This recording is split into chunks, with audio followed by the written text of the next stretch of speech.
오늘 공부할 성경의 말씀은 요한계시록 16장 1절에서 21절입니다.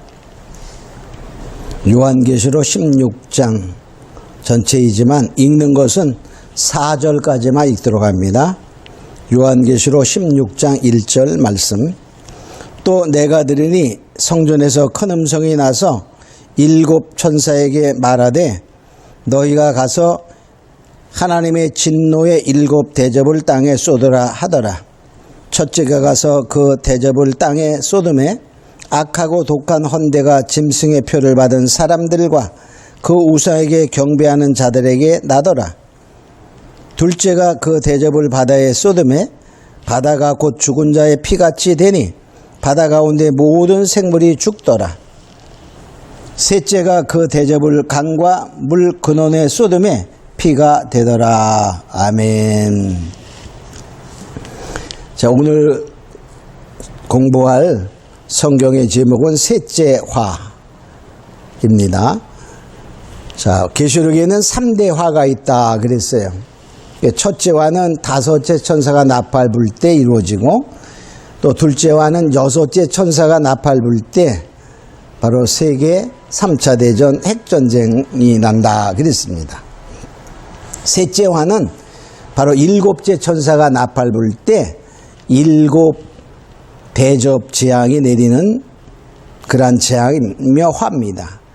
근데 이것은 한마디로 말하면 3차 세계대전 즉 핵전쟁의 후유증이다 이렇게 볼 수 있어요.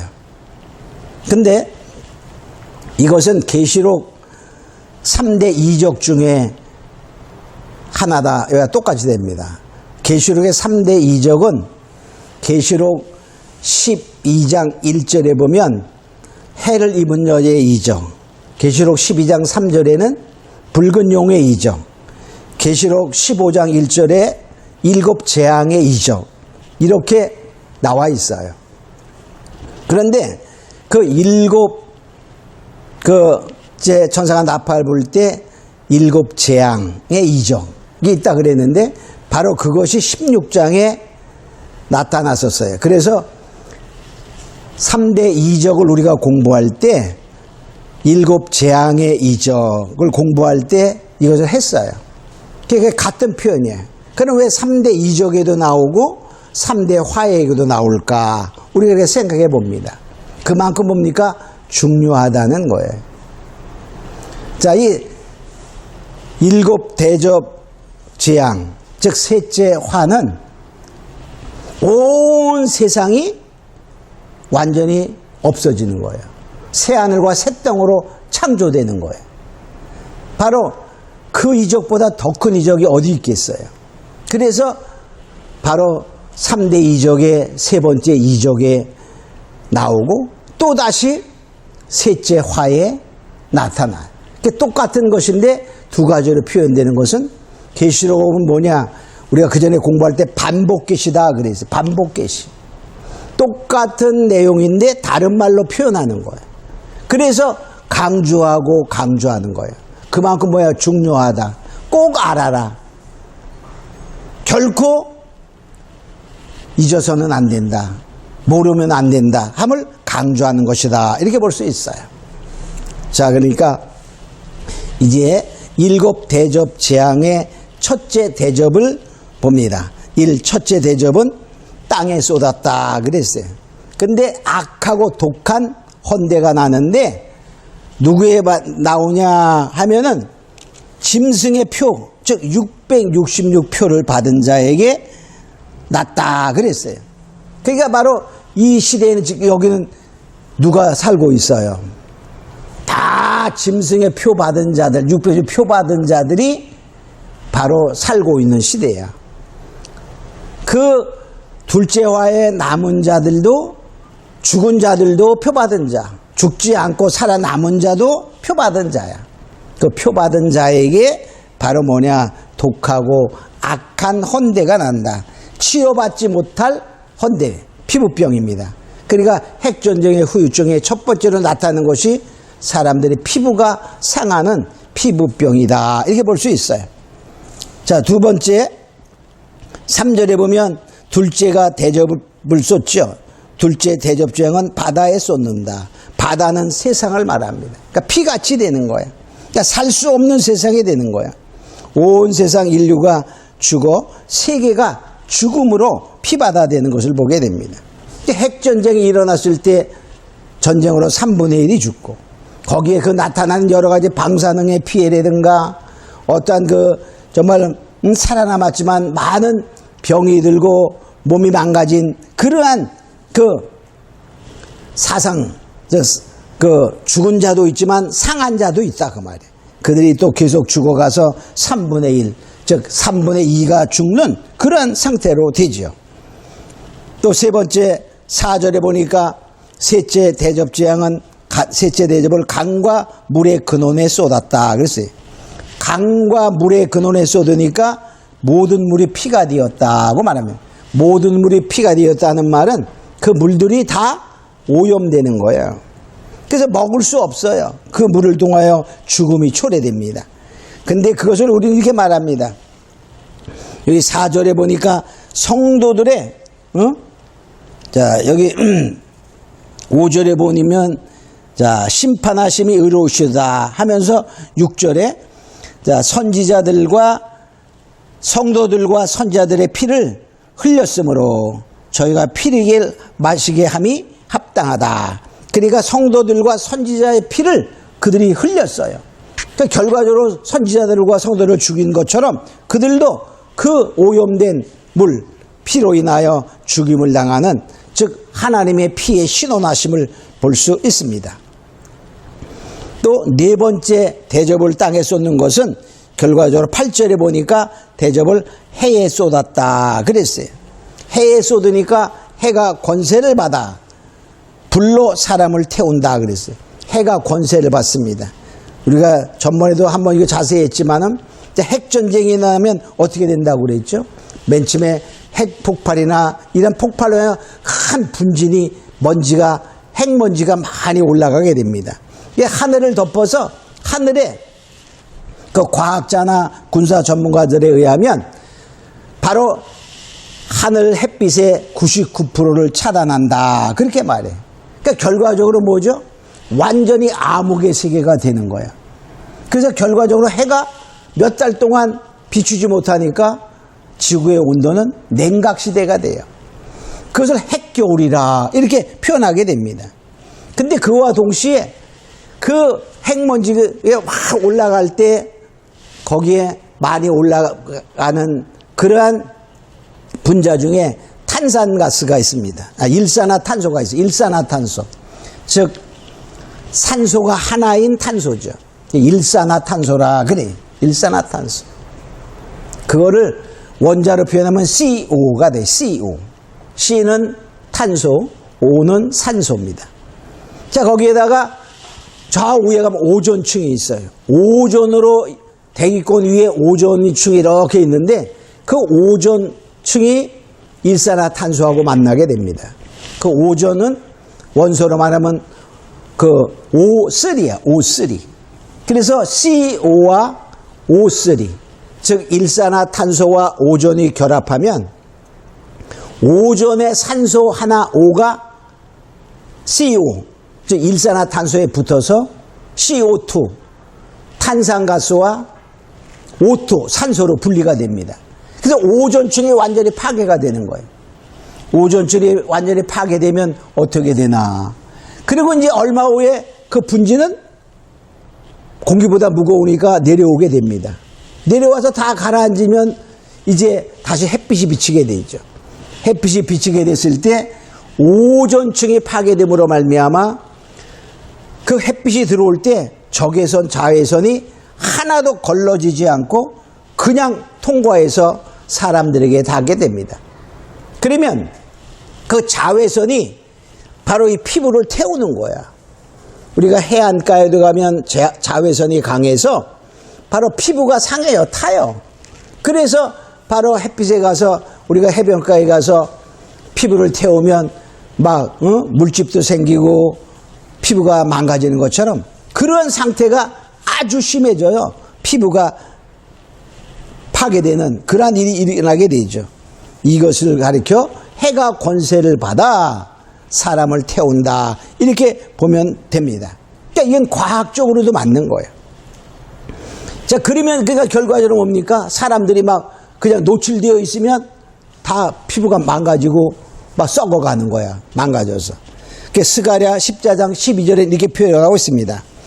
예루살렘을 친 모든 백성에게 여호와께서 내리실 재앙이 이러하니 곧 섰을 때 그 살이 썩으며 그 눈이 구멍 속에서 썩으며 그 혀가 입속에서 썩을 것이요. 자, 사람이 서 있는데 막 썩어가는 거야. 피부가 완전히 파괴되어서 썩어 타버리는 그러한 일들이 있게 되는 거죠. 자, 눈이 막 썩어갑니다. 입속에서 썩어갑니다. 피부가 완전히 썩어가는 그런 모습을 보게 된다. 그 말이죠. 또 다섯 번째 대접을 쏟을 때에 10절에 보니까 짐승 보좌에 쏟았다 그랬어요.